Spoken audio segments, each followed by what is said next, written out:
Hello and welcome. This is the intro video for the SAT History course. So, my name is David. I'm a master's student at Georgia Tech.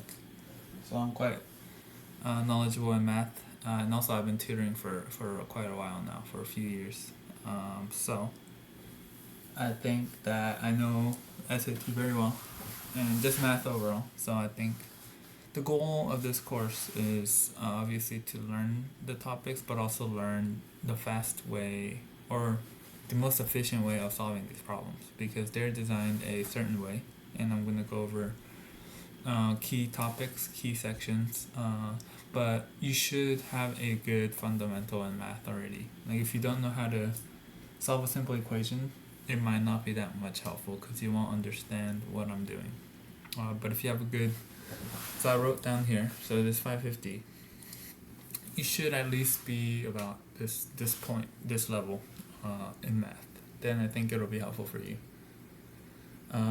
If you're below this, then I think you should work on your fundamentals a little bit, like order of operations, solving linear equations, and I'm gonna have practice problems under this intro unit so you can try it yourself and then see if how much you know, how much you don't know. If you're good with that, then I think it should make sense to you. The goal, obviously, is to score as high as possible, but we want 750 plus. Like 800 is ideal, right? 750 plus.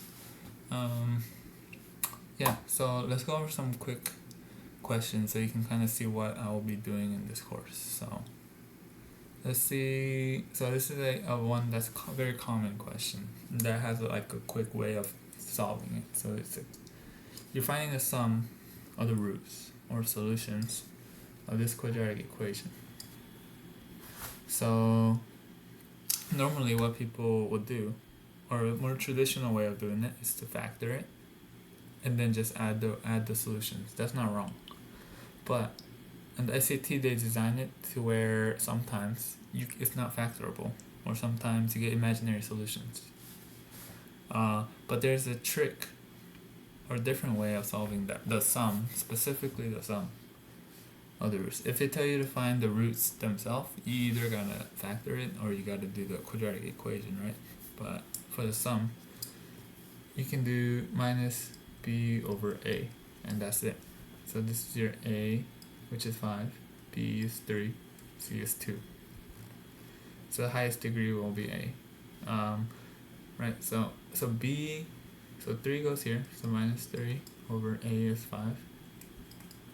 And that's it, that's the answer. And this is how they want you to do it. This is, because factoring takes a really long time, right? So you don't want to spend a really long time either factoring or writing out the quadratic equation, even though that's not wrong. But sometimes it's not factorable, like I said. So, but this works every time, whether it's factorable or not. Okay, and then sometimes they ask the product. This one is c over a. So this one is just 2 over 5. Very quick. You don't even have to solve anything, really. Sometimes you have to simplify, but that's about it. And these two are very, very common questions. Sum and the product of the roots of quadratics. So let's look at one more real quick.